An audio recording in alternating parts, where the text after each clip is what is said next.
Good morning, everybody. Welcome to class this morning. Sorry for the slight delay in the start time this morning. I was trying to work through some technical difficulties that we were having on this end. We got them worked through pretty quickly, and we got everything up and running, so we're in good shape to do our stream today. So this week we're moving on to Module 3. I hope you all had an interesting time looking at your Module 2 labs last week, doing the listening lab. I hope you all found that engaging, found that interesting, maybe listened in a way that you'd never listened before, which is always beneficial, right? And I will be grading those at some point this week to get us all caught up and back to square. But we're moving on to Module 3 this week, which is about help desk operation. And so this is mostly about what you could expect to find working at a help desk. You know, I'll say again something that I said early on. The fact that working at a help desk or working with tech support in some capacity is one of the largest starting jobs in the IT field, right? Like the majority of students who pass through the CCCIT degree program in some form or another will more than likely end up with a position with some kind of help desk or some kind of tech support component as they're getting started, right? You know, it's definitely not a bad thing. It is a good foot in the door and can provide a lot of opportunities toward other careers and also provide a lot of opportunities for job advancement. But it is likely then that you will encounter a help desk at some point in your IT career, or you'll have to work on a help desk at some point in your IT career. So it's important for us to kind of examine help desk operation and how things work there. So that's what we're going to do for the next 45 minutes to an hour. I mean, the first thing that we can start off with is just the definition here of what exactly is a help desk. And so when we look at a help desk, or when we're thinking about a help desk, we see two things here. We have a brief definition, and we have a goal of a help desk. Right, so when we're talking about a help desk, what a help desk is an organization that provides a single point of contact for users in need of technical support. Pay close attention to those words, right? A help desk is not necessarily a business. It's not necessarily even its own standalone thing. It's some sort of organization. So like here at CCC, we have our help desk that's in the library. You can go to the help desk. It's a physical place, and you can actually get help there. But that's not necessarily every help desk. Right? I think bigger here than kind of the structure of the help desk itself is this second half of the sentence, that it provides a single point of contact for users in need of technical support. The single point of contact being critical. You know, it kind of extends on some of the stuff that we were talking about previously, right? If you're an individual that needs help, the last thing you want is to get the runaround. You want to know where to go to get your help. And so that's what we're trying to do here. And then we have this goal of a help desk, and this goal is to enhance client satisfaction. Remember what we talked about last week? Our customer support goal, or our customer service goal, is to provide 100% satisfaction 100% of the time. Our goal here for a help desk is to enhance that client satisfaction by effectively and efficiently resolving problems and questions. Now, as we progress throughout the semester, these are two words here that are going to follow us throughout the rest of the semester. These words of effectively and efficiently. And when we take these words and we break them down, effectively and efficiently, we get some good definitions for them. Because what we're really talking about when we're talking about doing things effectively is we're talking about doing things right. To be effective, you have to do it right. You have to, whatever process it is that you're doing, you have to complete it in the proper way for it to be effective. And then we have efficiently. When we do things efficiently, we're doing the right things. So in order to do something effectively and efficiently, we're doing things right and we're doing the right things. And that almost sounds like the same sentence repeated, right? But it's not. Because you can do the wrong things right. And you can do the right things poorly.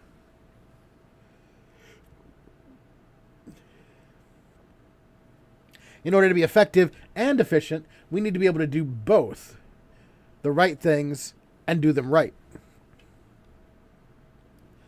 But a help desk goes by a lot of different names, right? There are a bunch of different alternative titles for a help desk. You might hear it called a service desk, a hotline, an information center, a user support center, a support consultant, or even client services. Like, there's a lot of names for a help desk. By and large, in the IT industry, we call it a help desk, regardless of what sort of the front-facing part of the organization is termed as. We call it the help desk because that's more of the IT terminology for it. But you could hear any number of these terms utilized in a myriad way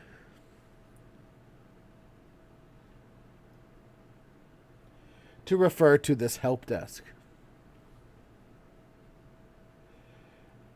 And while there are different types of help desks and different help desks that are established in different orders, typically one thing that we find, especially in IT, is this idea of a multi-level support model.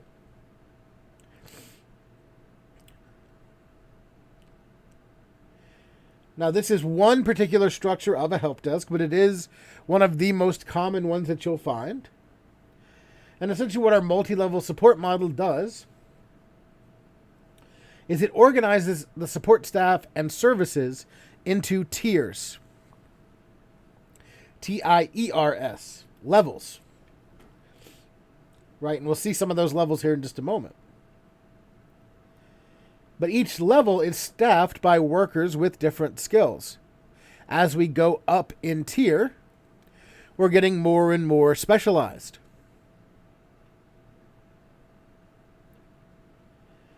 And another one of the things that we call this is the frontline backline model. And the reason why we call it the frontline backline model is because of this multi-level support model goal that we have here. To handle as many incidents as possible at the lowest level in the support hierarchy. And so when we're referring to that as a tier, we refer to that as tier 1. When we're referring to it as frontline backline, we call it the frontline. Right? You know, it's just like, you know, when you think about armies and war and things like that, you know, the people on the front lines are the ones that are directly involved in the action.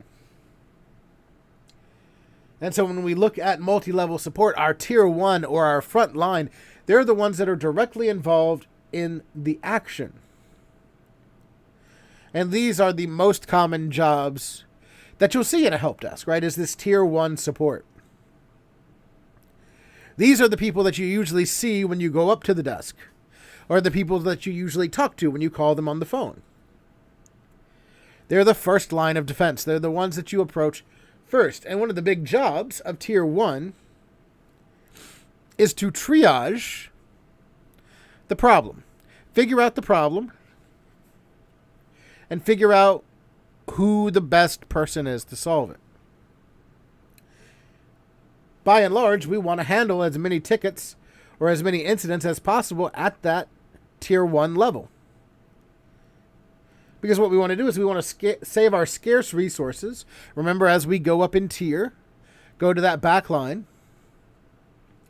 These are more specialized individuals who are needed on more specialized tasks that could take longer. right? So we don't need to waste time for the backline incident, for individuals on the back line for incidents that can be solved quickly and easily. We need to save those backline, those higher tier resources where for areas where different expertise or more expertise is needed. And by and large, the problems that you see at tier 1 are problems that can be taken care of immediately. Right, and that only goes to further support our customer service goal if we can go ahead and take care of issues immediately. Things like password changes and all that little kind of stuff that you run into from time to time.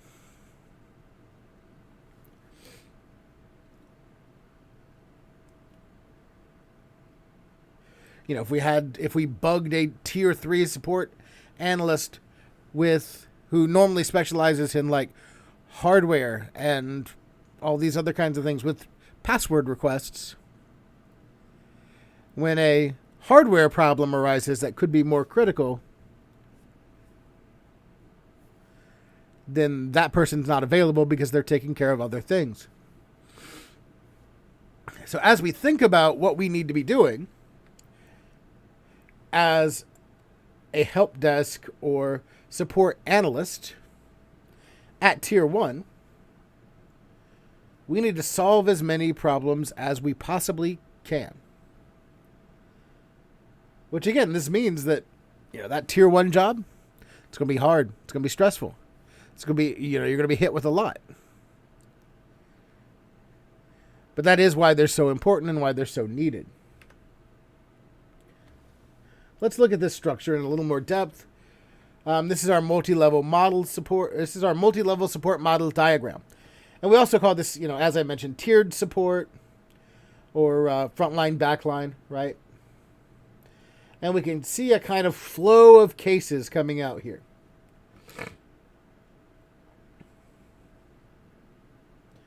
The customer brings their issue to the level 1 support, that help desk agent or that incident screener.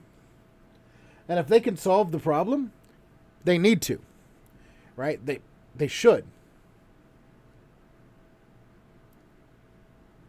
They're that first line of defense,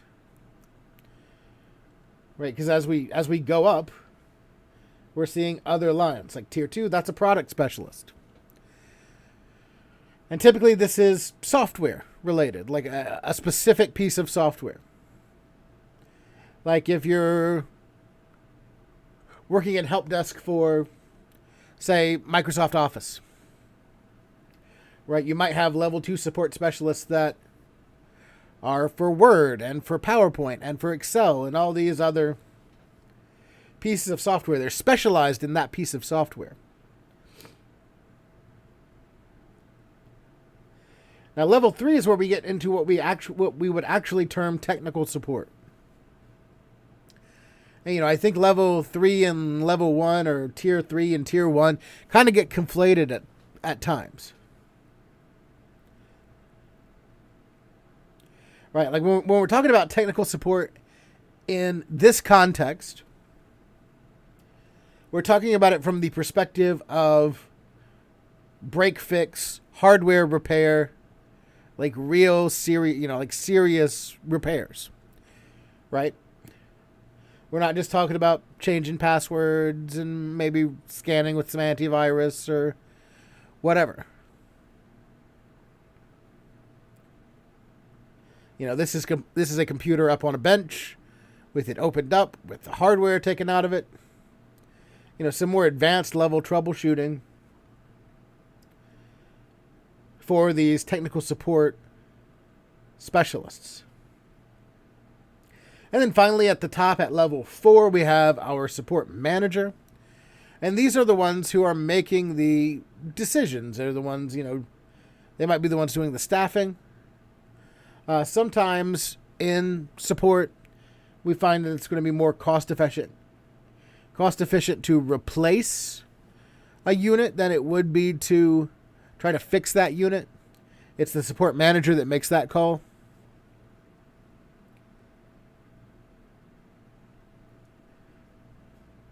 right?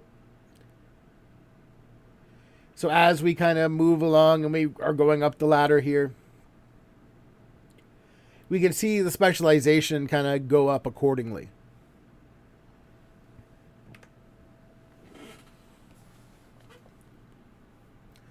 We even break tickets down that are entering a help desk system even more, right, by breaking them into priority code. Right, so not only is that tier 1 support responsible for screening the incidents, figuring out whether it's something that they can solve immediately or if it's something that needs to be passed along, they also have to provide it a priority code. And we have some examples of priority codes here. Urgent, high, medium, and low. Right? Typically, urgent and high priority problems are problems that are impacting people's ability to work. Right? So if somebody can't work at all because of a technical issue, that becomes an urgent or high priority code. You know, if it's something that, you know, they can still work, it just needs to be kind of fixed to make it a little bit better. Then we get into like some of the low priority code areas there. So not only are we determining which tier things should go to, but we are determining which of these codes, and this is just an example, right? Like different help desks could have different codes and different priority levels that they put on things and different policies for why they put these priority codes on things. But if I'm, say, tier 3 support, technical support, and I get 3 tickets in, and one of them is urgent priority, and the other couple are either medium or low priority, well, guess which one goes to the front of the line? The urgent one. It doesn't really matter whether or not, you know, when that urgent one came in or what have you, because it's urgent, it goes to the front. So these priority codes impact the response time of the support staff. Because if it's low priority and it's not a big deal, I know I can take care of other more pressing matters before I go back to address that low priority thing.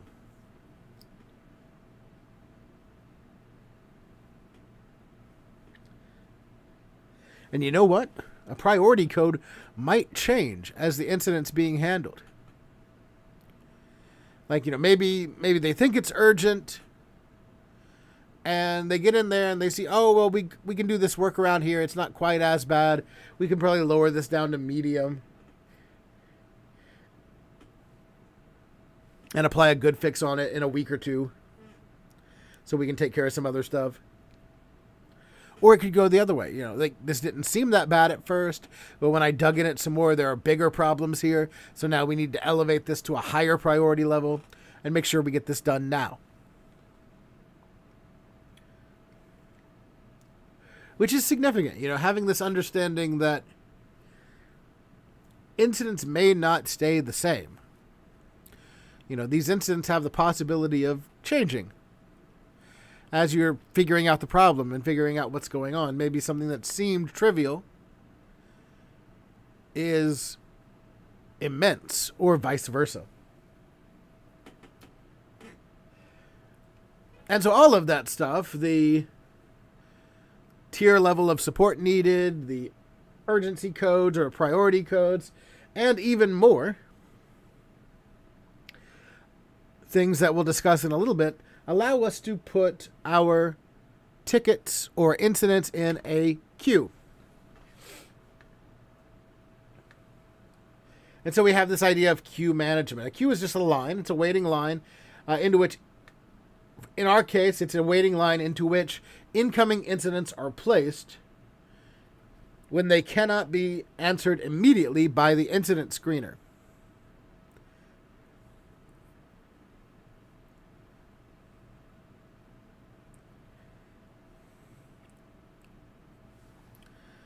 So not only are we kind of separating them out we're separating them out to the different tiers, but we are putting them in this line. And one of the big things that we are putting them in this line for is based on their priority code.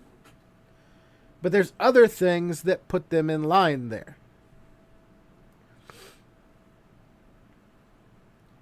One is different products.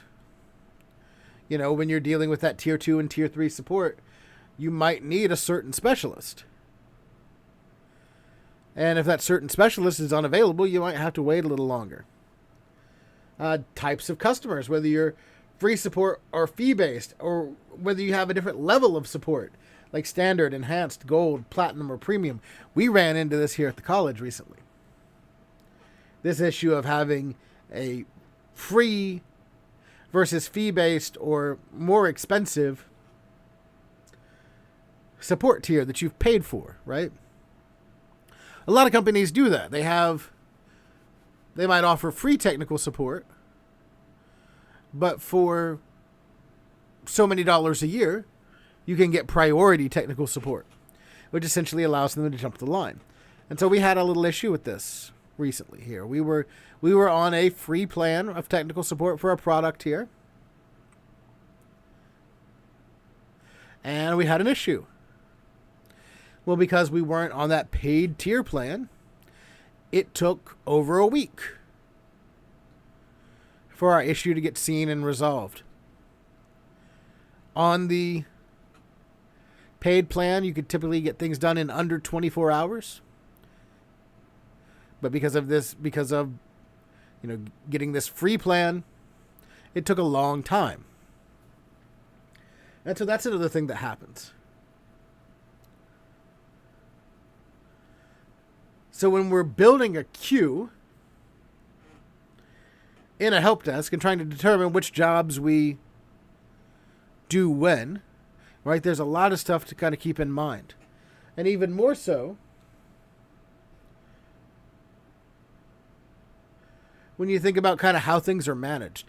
Nowadays, to some degree, we have our software, our help desk software that kind of helps us do this stuff for us, which is all well and good, But if you're working at a smaller organization where you might not have that luxury, or you might not have very good software, this is still something that you definitely have to look at. So it's something to keep in mind. But just as important to understanding how we handle problems is how we set up our work areas. And this is, this is kind of surrounded to some of your assignments for this week, right? Is this idea of the physical layout of your work areas. So we're not just setting up a help desk in terms of structure logically, right? Like this tier system and how we send things out. We're setting it up in terms of actual physical setups. Because the physical layout of a work area impacts how work is done in that area. I mean, that's something that, we've kind of come to terms with over time, right? Like, you might have heard of things like Six Sigma or, there's another one that's escaping me right now, but a big part of that involves how you set up the work area and how you put things into the work area, and whether or not something, how far away the tools you need to be from you, and all that kind of stuff. And so when we're thinking about setting up a help desk and working at a help desk, we need to think about the physical layout of the work area that you'll be working in, so you can maximize that efficiency and that effectiveness. And a lot of that physical layout of the work area is going to be highly dependent on what exactly you're supporting and what type of support you provide. So it could just be like a desk in a cubicle. And at that desk, we might have access to one or more computers. You might also need access to a reference information library. You'll definitely need that, right? You'll need to have this knowledge base that you can consult when you're solving problems. A telephone with maybe a headset, so you can call people. You have that headset so you can have that freedom of motion so you can type while you're making calls and doing whatever you need to do. Now, the way that a layout can cause some issues, right? Just layouts on their own can promote job stress. You know, you might have been in an environment before and you've been like, oh man, this environment is really uncomfortable. There's a lot going on here and I don't really like it. You know, like I'm right next to this other person that's working beside me. These fluorescent lights are really harsh and they're giving me a headache and, you know, whatever, right? I can't find the tools that I need, whatever.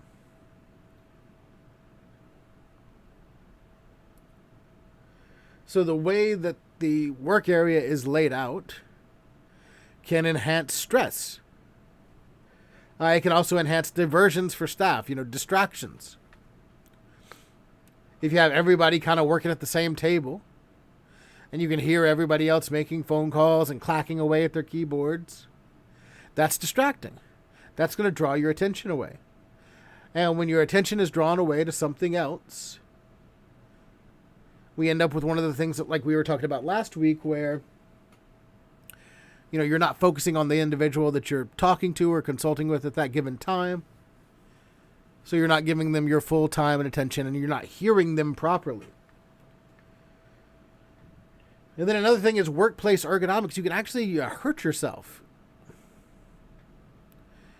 in a poorly laid out work area.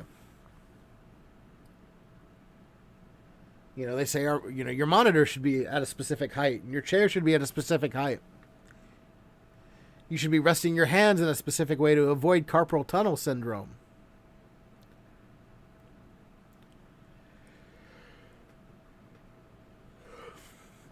There's a lot of stuff that has to be considered when setting up a physical work area that can impact your physical health. And so when we look at this physical layout of our work area, we see that just the physical layout alone, which might not be something that we think about a lot, can have a big impact on mental health, physical health, and our ability to do work, which is all around not good. So we need to consider this physical layout of work areas as we're approaching something like this, and which is why I kind of have you guys do that lab where you kind of draw out your work area or talk about your ideal work area.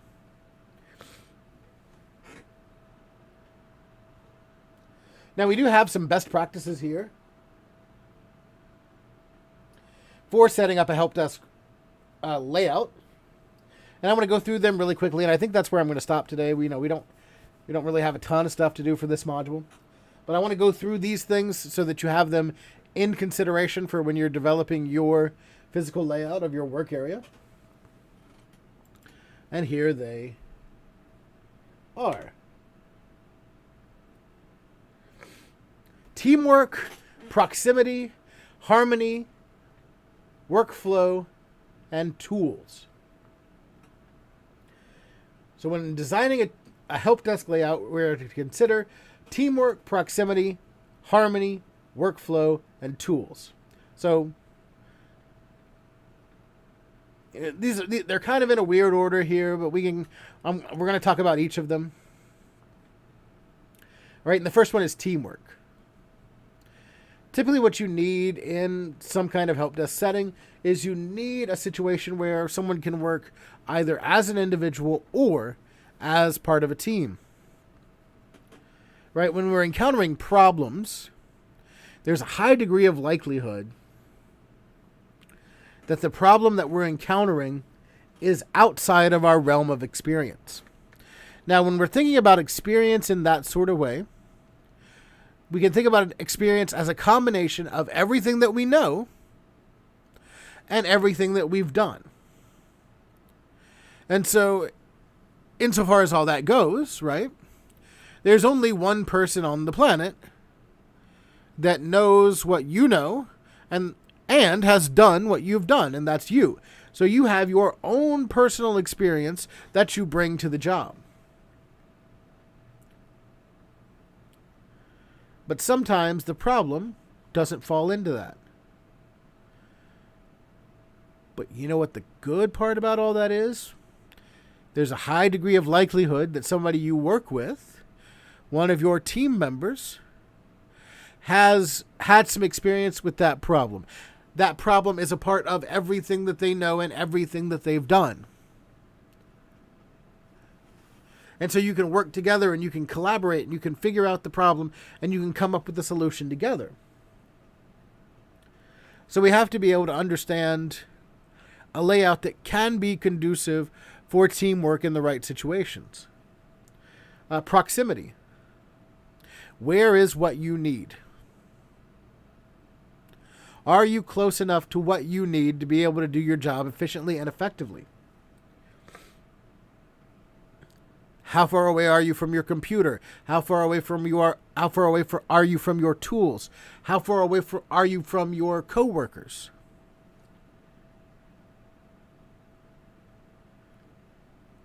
If you're too close, that could be an issue. And if you're too far, that could be an issue as well. It all depends on the situation. The next thing is harmony. And harmony is kind of the fifth one here. And that's why I said, these are kind of in a little weird order. So let's put a pin in that and let's look at workflow and tools. And then we'll go back to harmony.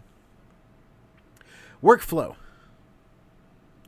Do you have a process set up as a part of your environment that can get you from beginning to end on an incident? Do you have everything that you need set up kind of in the right order? How does that process happen? If you have to send a device to the next tier, how is that workflow? How does that process happen? So you want to be able to make sure that all the workflow that you need has the possibility of being done. And then tools, just do you have everything you need? Do you have the right tools? Do you have a computer? Do you have a phone? Do you have, a screwdriver or whatever you'd need to kind of take a computer apart there? Maybe tweezers or, just whatever you'd need to do whatever your role is at the help desk. Do you have it? And then we have harmony. We're coming back to harmony now. And that's basically all of this stuff working together. You kind of got the inclination when we're talking about teamwork and proximity and workflow and tools. All of these things are interconnected. So we can think about these four things as individual things, but they're not. They're interconnected. You have to have both proximity to your team and proximity to your tools. Your tools and your team are part of your workflow. The tools that you know how to use well can impact your teamwork. So everything is kind of interconnected to some degree. And so we have this idea of harmony that's bringing the different things together, which is crucial. Let's just look at a couple help desks really quickly, and then we'll wrap it up for today. I don't think we have to go as long for this one as we normally might, just because there's not a ton to talk about. I mean, we got a good conversation out of this, but there's not really a ton to talk about here. So let's just look at a few examples. We have cubicles here. We typically find those in call centers. You're trying to pack as many tier 1 support agents in one area as you can, while still giving them a little bit of privacy through the cubicle. Not as conducive to teamwork, could be conducive to distraction, but you definitely have easy access to your tools. That proximity to tools is right there. Another thing is long tables. Long tables are even more distractible, right? Because even though maybe the harmony is a little better, maybe your workflow is a little better, everybody's right there at you. So if it's something where everybody's working on different projects at once at long tables, that might be an issue. But if this is more of a collaborative setting, more of a teamwork setting, this might be more conducive to that because you have better proximity to your team than you do when you have walls dividing up cubicles. Typically what you see at somewhere like a college, like here at CCC, we have the front desk model, which, our help desk, our front desk of the help desk is in the library. It's right there in the center of the library.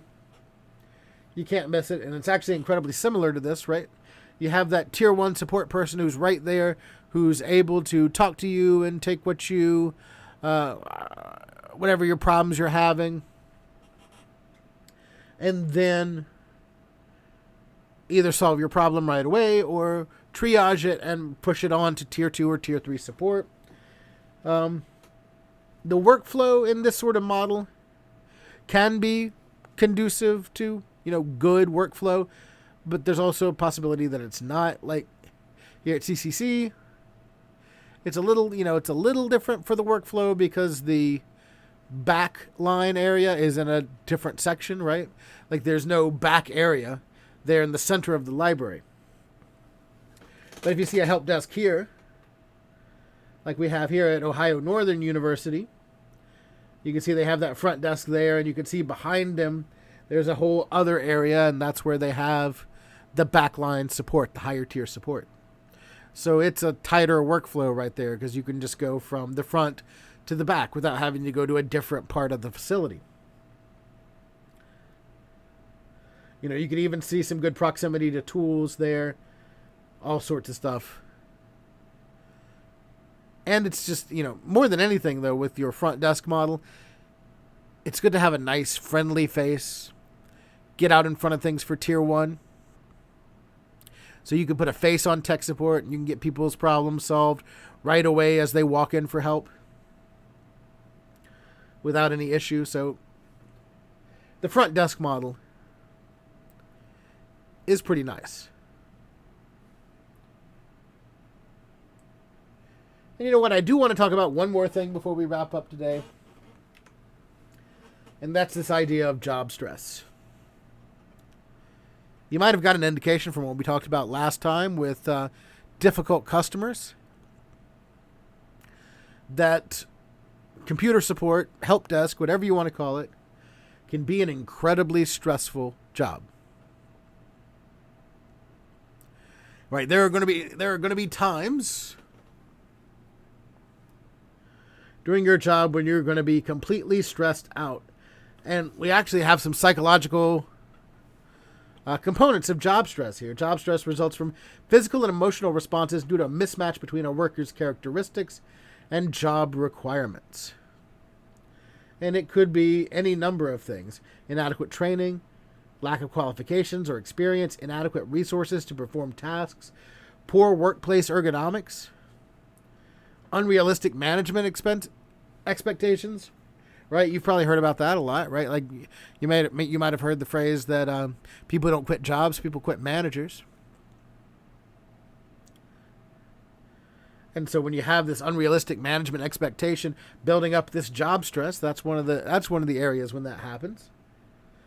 Abusive users or users with unrealistic expectations, poor management practices, impact of office politics, and then just simply work style differences among employees.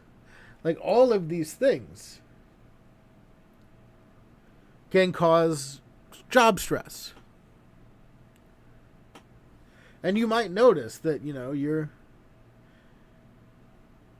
tired, or you have insomnia, or, you get headaches and body aches, and you have this inability to concentrate and focus, or maybe you just get mad and you punch a wall, or you yell, or something crazy. In more drastic circumstances, maybe you start to abuse substances. Drug, alcohol abuse, right? Low morale and low self-esteem. So this is what we're going to talk about here when we're talking about job stress. A job is going to be stressful regardless of what kind of job it is. Because of the nature of help desk work, it's going to be exceptionally stressful. That's why oftentimes we do see kind of this revolving door through help desk. That's why it's more of a foot in the door type of career, or foot in the door type of job instead of a career. You know, you work it for a year, 2 years, and then you move on to something else. But this is also a good time to talk about mental health.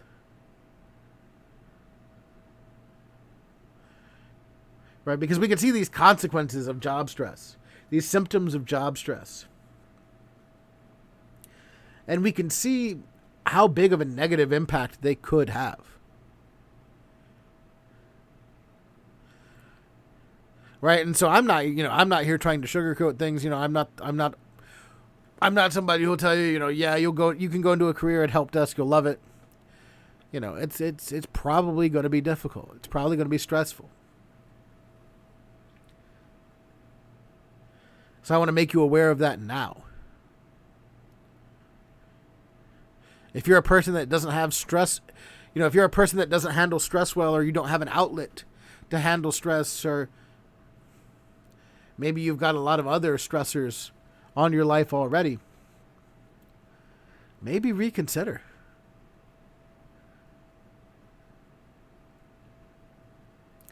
Because, at the end of the day, a lot of these symptoms of job stress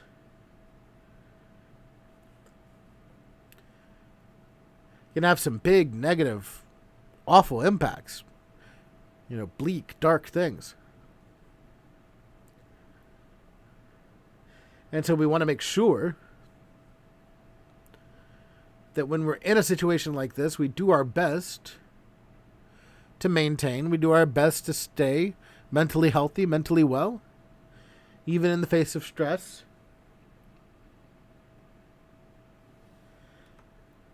There are some techniques here that we can talk about in general.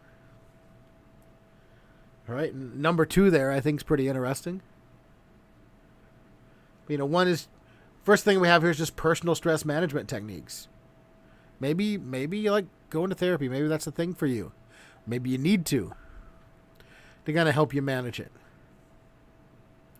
Maybe you just need to disconnect when you go home and not think about anything and just maybe play a video game or read a book or watch television for a while. Maybe it's regular vacations or regular breaks. Whatever it takes for you to be able to manage your stress. The second thing there is organizational change. Remember that a couple of our causes of stress: poor workplace ergonomics, abusive users, poor management practices, unrealistic management practices. That's organizational. So organizational change sometimes might be the thing you need to do. Organizational change is a polite way of saying quit and find a new job.